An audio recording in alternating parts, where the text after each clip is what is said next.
Ouais, fiche, fiche. C'est gros, c'est gros. C'est pour ça qu'on est là. Bouge pas, il y a une grosse truite. Si, si, si, il y a une grosse truite juste devant. Oh putain, la grosse. Oh, tu vois qu'il y a des... Salut les gars et bienvenue dans cette nouvelle vidéo. On y est enfin, c'est l'ouverture truite. Cette année, traque de grosses truites, principalement au leurre souple. Là, les rivières sont encore très froides. Ma rivière ici que je pêche est en crue, donc ça va être une pêche peut-être assez compliquée. Donc on va voir, je vais vous montrer en tout cas comment je pêche. J'ai quelques astuces assez spécifiques, j'espère que ça va vous plaire. Et c'est parti.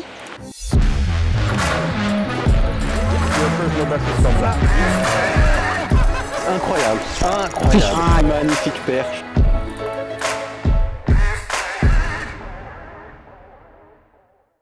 Alors aujourd'hui les gars, pour cette vidéo, hop, j'ai pris, c'est la première fois que je vais l'utiliser à la truite, donc ça va aussi être un petit test. J'ai pris la Rod Fader 5-15 grammes, canne assez forte, hein. Je sais qu'on a tendance à chercher des cannes plutôt souples pour la truite, mais ici moi je cherche quand même des beaux poissons, donc je vais faire un test, je vais voir si ça va bien pour la pêche de ce spécimen ou si c'est trop dur. Et puis voilà, j'ai préparé pas mal mon combo habituel, pas mal de perches shad en 7 cm. Je suis limité à 7 cm dans mes rivières, donc je pêche, c'est la taille maximum que je vais utiliser. J'utilise aussi pas mal de cuillères. Là, je suis hyper fier de mon nouveau petit système. J'ai pris un Good Vibe, un petit spintail ici, et je lui ai mis, pour ceux qui ont regardé les tutos de Fred, un petit hameçon à l'arrière en queue. Alors Fred le fait pour le carnassier avec un hameçon perroquet, un hameçon double. Moi je le fais avec un hameçon simple sans ardillon et ça se cache vraiment dans la palette. Je vais voir avec les premiers poissons que je prends si j'arrive à les piquer là-dessus, et si j'arrive à les piquer là-dessus, je pourrais même éventuellement enlever le simple ventral pour vraiment passer dans les fosses sans risquer de m'accrocher. Donc je suis assez content de ce petit système, j'espère que ça va payer. En tout cas vous voyez là, la rivière devant moi est vraiment déchaînée.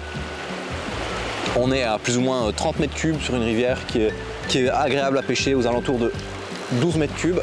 Et vous voyez, hop, le courant est tellement fort que je m'accroche un peu. Aujourd'hui, je serai à la pêche avec Kévan, qui est aussi habitué de cette rivière, que vous avez déjà vu en vidéo. Il est déjà parti pêcher là. Kévan lui pêche plus au leurre dur, donc plutôt cuillère, crankbait. Il fait beaucoup de poissons crankbait, à l'ondulante aussi. Et voilà, donc comme ça, on a une façon complète de pêcher. Lui, il approche au leurre dur, moi, l'approche plutôt au leurre souple. Et ben, on va voir ce que ça donne.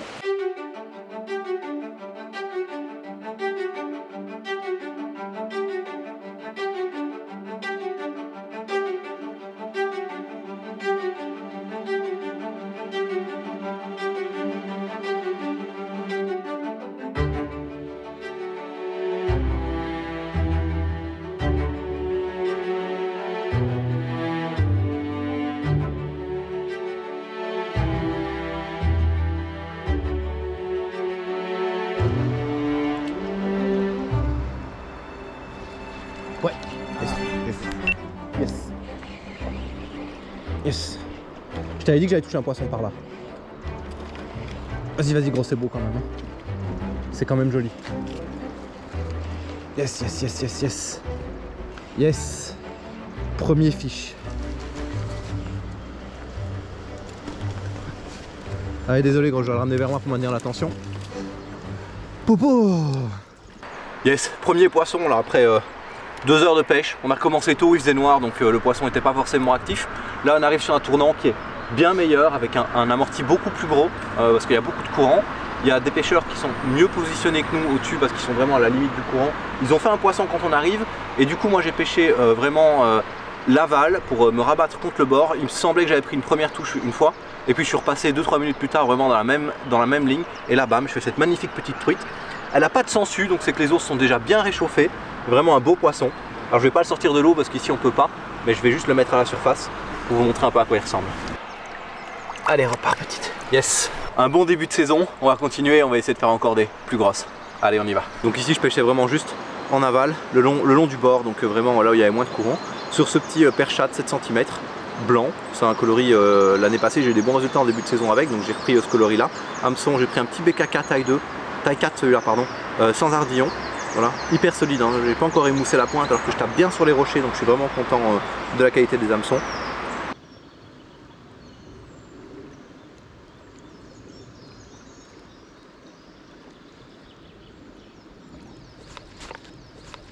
Ouais, fiche, fiche. C'est gros, c'est gros. Ah, je faisais une belle dérive en descendant, là j'étais quasi statique. C'est une grosse truite, hein. Oh là, le rush. Allez. J'ai dû pêcher lentement, hein, vraiment. Je ramenais même pas, quoi. C'était une dérive sur place. Oh là là, le jump.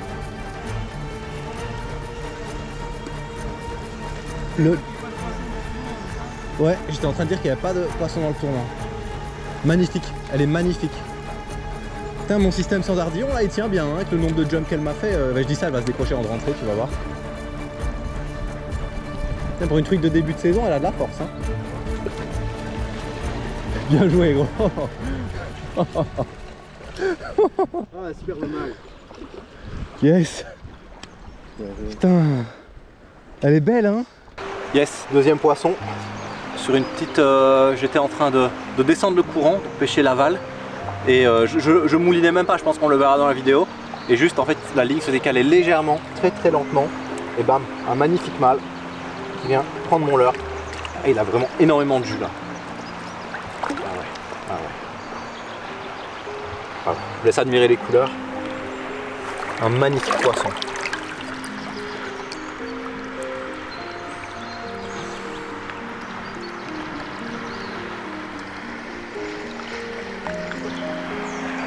Je la relâche, elle va repartir directement dans son élément.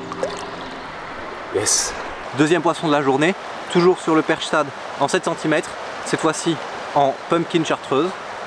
Une action, alors une belle touche, mais une action assez lente, donc j'étais vraiment en train de descendre la rivière, hein. J'étais statique avec la canne et le leurre, je l'ai lancé sur la berge d'en face et donc le leurre se décalait petit à petit vers le milieu du lit de la rivière, j'étais statique et j'ai vraiment pris une tape, une grosse tape, vraiment voilà, encore une truite bien active avec des couleurs magnifiques. On va continuer à faire les zones un peu plus profondes, un peu plus calmes en espérant qu'elles soient encore un tout petit peu calées sur le fond.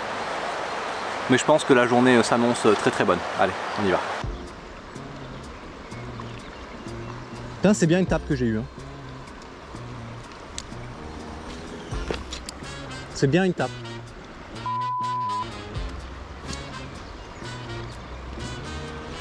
En combien de grammes toi? En 5 grammes. Depuis tantôt je pêche en 5 grammes. Pas possible autrement. Fiche? Non. Ouais, fiche. Yes, bien joué, bien joué. Je t'avais dit que j'avais une tape.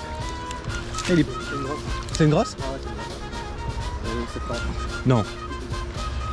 On va me dévaler. On va me dévaler ça. Ok. Faut que je pose ma canne quelque part et puis porter des commandements. Non, ça va. Tu l'as fait toi-même? Bon, je te l'ai fait, hein. T'es un ouf, hein, je te l'ai fait, franchement. Ah ouais, elle est belle, elle est belle. Yes. T'as vu les cœurs? Petit cœur là. Petit cœur brisé. Ça se rend parfait.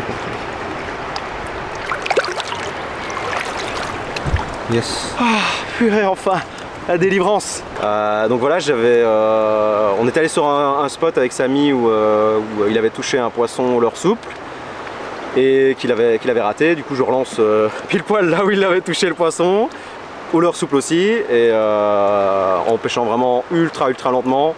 C'est vraiment le pattern du début de l'ouverture avec des eaux froides, lentement, très lentement, très lentement. Et apparemment, leurre souple, hein, j'ai essayé au crank, pas de résultat. Cuillère tournante, pas de résultat. J'ai vu que Samy avait fait 2 truites au leurre souple, donc j'ai fait pareil, j'ai mis un leurre souple aussi, j'ai pas faire le têtu. Et en plus de ça, je lui pique ses poissons, donc c'est incroyable. C'est que demande le peuple. Une balle. Bouge pas, il y a une grosse truite. Mais non. Si, il y a une grosse truite juste devant. Ah, je la vois. Elle est là. Ouais.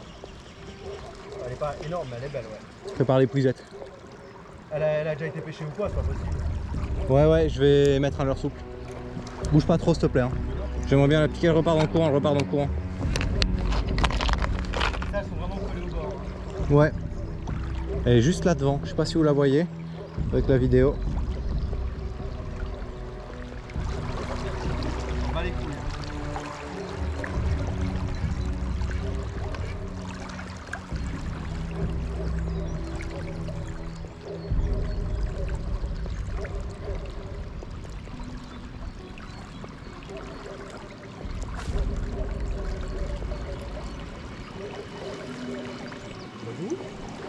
Ah ouais, elle est là, elle est là, elle est là. Ok, maintenant je la vois. Elle va rentrer dans l'épisode toute seule. Non. Elles sont en frais gros en fait, tu vois. Elle est en train de frayer, c'est pour ça qu'elle est toute vide comme ça, tu vois. Putain, elle est magnifique. Voilà les gars, un truc incroyable. Je vois un poisson juste ici, derrière ce capot de voiture là. Et du coup je me dis tiens, un poisson malade ou qui m'a pas vu. J'essaye de le pêcher. Il veut rien entendre. Du coup au final Kevin sort l'épuisette. Il l'attrape l'épuisette, moi je le voyais pas bien sans l'épaulard. Il a bien fallu l'épaulard pour arriver à l'attraper. Il a pas bougé. Et en fait surprise, c'est un poisson en fait qui a frayé. Alors c'est pas un poisson endémique de la rivière, c'est une truite arc-en-ciel. Alors vous voyez aux couleurs, je vais vous montrer ses couleurs, vous allez voir ça. Elle a vraiment une robe de frais. Alors celle-ci a fini, on voit qu'elle est épuisée, on voit qu'elle est vraiment abîmée. Avec des couleurs magnifiques, mais vraiment, voilà, vraiment très très abîmée. Hein. Un poisson incroyable. Alors le poisson était tellement abîmé en fait, je me suis rendu compte qu'il était aveugle des deux côtés, donc en fait il voyait rien du tout. C'est un poisson qui va probablement malheureusement mourir. Enfin, parce que même s'il n'est pas endémique de la rivière, ils s'y font quand même très bien, ils s'acclimatent, vous voyez, ils essayent de frayer. Je ne sais pas s'ils arrivent à se reproduire, mais en tout cas ils se font très bien à la rivière et ils se complètent bien avec les farios parce qu'ils ont des périodes d'activité qui sont autres, souvent en été, quand c'est plus difficile de pêcher les farios, qu'elles sont moins actives et surtout qu'on les abîme plus, vu qu'elles sont plus fragiles, y a les arcs qui sont là et on prend beaucoup de plaisir sur les arcs. Et c'est des poissons qui sont beaucoup plus résistants et qui tolèrent beaucoup plus les écarts de température qu'on a eu les dernières années dans la rivière. Malheureusement.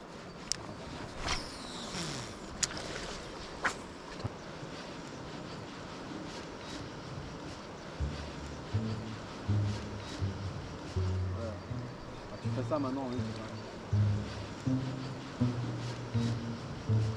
Oh putain, la grosse. Oh, tu vois qu'il y a des bluffs ici. Sur le spintail, sur le spintail. Elle était vraiment grosse, hein. Ouais, ça c'était une vraie grosse là. Mais elle a pas tapé dessus ou... Elle a pris ta palette je pense, mais elle s'est pas piquée. Elle s'est pas piquée sur la ciste. Dommage, dommage.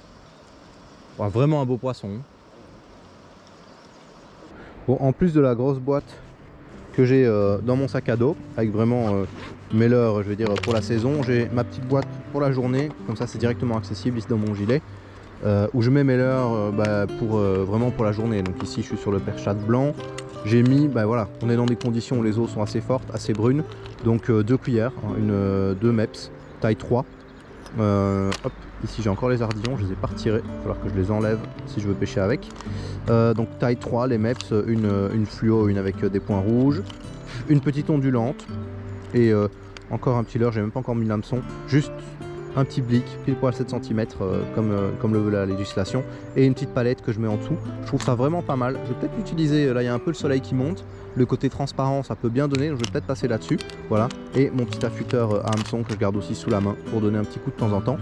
Voilà, juste quelques leurres, ça sert à rien de changer non plus tout le temps, mais voilà, le leurre que je vais utiliser aujourd'hui. À portée de main.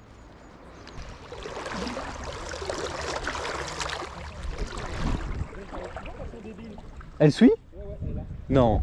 Tu vois qu'elles sont débiles à l'ouverture. Tu la vois là? Oh putain, elle a raté mon tronc. Elle est venue encore une fois. Ah ouais. Putain, j'aimerais bien la voir, mais je veux pas lui faire peur. Elle est toujours là, elle est toujours là.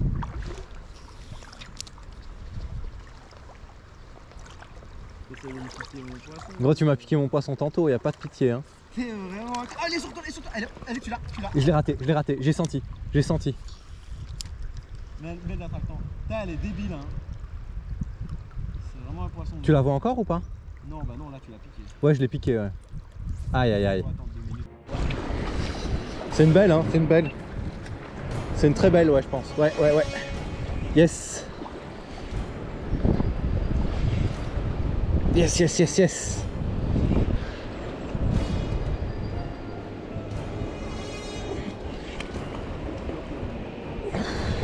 Putain, tu nous fais des frayeurs, toi, hein. Ah ouais, elle est belle, elle est vraiment belle. Faut qu'elle rentre dans l'épuisette, celle-là. Hein. Elle plonge, elle remonte. Bien joué. Magnifique. Ah, mon gars. Oh, Magnifique. piqué dans le coin de la gueule, hein. Ah ouais. Dans le coin de la gueule. Des Valentin, elle est obèse. Encore pleine d'eau, on dirait. Là, sans ardillon. Il y a un moment, j'ai eu un doute, je me dis tiens, est-ce que j'ai oublié l'ardillon? Mais non, sans ardillon. Ok, donc ici on est sur un parcours où on a pêché en montant, on n'avait pas le choix. On n'avait pas du tout d'accès en descendant, du coup on pêche tout en montant, on fait suivre une truite que Kevin rate, qui fait bouger le voir au crankbait et puis que je rate sur le souple. On repêche en descendant, donc ça nous permet de pêcher de façon beaucoup plus lente, faire des belles dérives.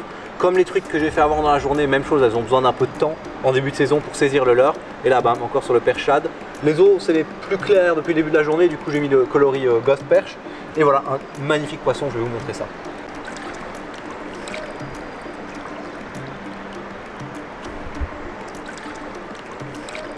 Elle est petite. Yes. Je vous disais magnifique poisson. On le voit pas, mais en fait je l'ai pris là juste derrière la pile de pont. Je viens de voir que j'ai pas le début de la vidéo. Donc juste là, dans la petite veine de courant là, posée tranquillement. Elles sont pas dans les calmes. Il y en a aucune qu'on a fait dans un calme, mais elles sont pas dans les rapides non plus. Elles sont entre les deux, vraiment pour avoir un peu d'oxygène, un peu de courant, mais pas trop. Au niveau des grammages, parce qu'on n'a pas beaucoup parlé des grammages, moi je pêche dans ma rivière, forcément ça dépend d'où vous pêchez, beaucoup entre 5 et 3 grammes. Des fois un peu moins, des fois je ponce un peu mes têtes de 3 grammes pour descendre à 2 grammes, 2 grammes, 2 grammes 2. Là je suis surtout en 5 grammes maintenant, de 1 parce que les eaux tirent, de 2 parce que j'ai envie d'être un peu plus proche du fond. Je pense que les truites sont un tout petit peu plus paresseuses maintenant que ce qu'elles peuvent être plus tard dans la saison. Donc j'aime bien passer vraiment proche d'elles. Et par contre en été, j'aurais tendance à trop m'accrocher en 5 grammes. Pêcher trop vite aussi, vous voyez ici en 5 grammes. Bon ici il y a un tout petit peu de courant, mais si je vais un tout petit peu plus loin là, je peux juste laisser ma ligne tendue, vous allez voir, et le fil va en fait juste, hop, la ligne va travailler toute seule. Voilà, tac. Ici c'est pas très profond, donc je mets un tout petit peu de coup de moulin en plus, tout petit peu, et voilà. Et en 5 grammes, ça travaille tout seul. Là je touche pas le fond, et bam, vous voyez que la ligne évolue dans le courant et fait tout un demi-cercle.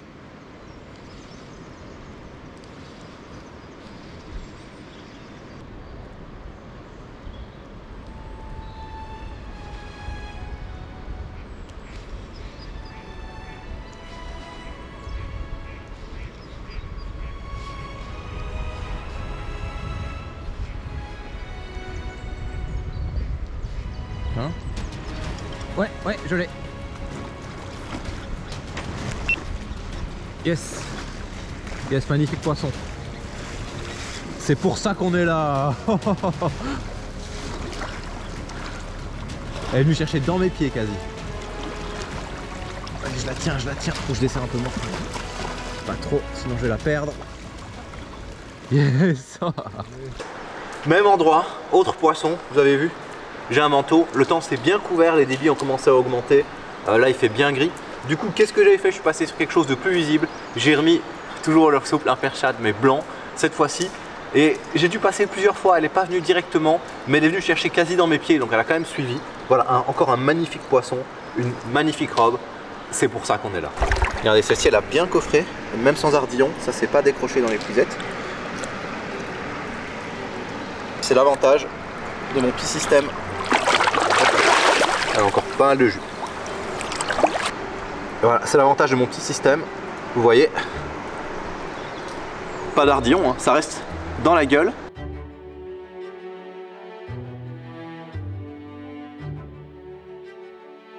On va bien repartir, tu vas voir.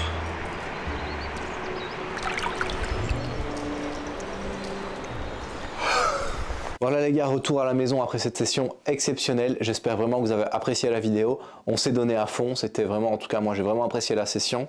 Voilà, j'espère que vous, votre ouverture tweet s'est bien passée. Là, quand la vidéo va sortir, ce sera déjà un peu derrière vous.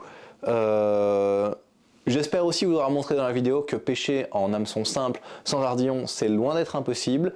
Et du coup, mettez-moi en commentaire si vous êtes plutôt team hameçon simple, triple, et si vous pêchez avec ou sans ardillon. Je suis curieux de savoir si vous êtes déjà beaucoup à être passé sur les hameçons simples ou si vous préférez encore pêcher sur des triples. Sur ce, bonne soirée et à la prochaine au bord de l'eau.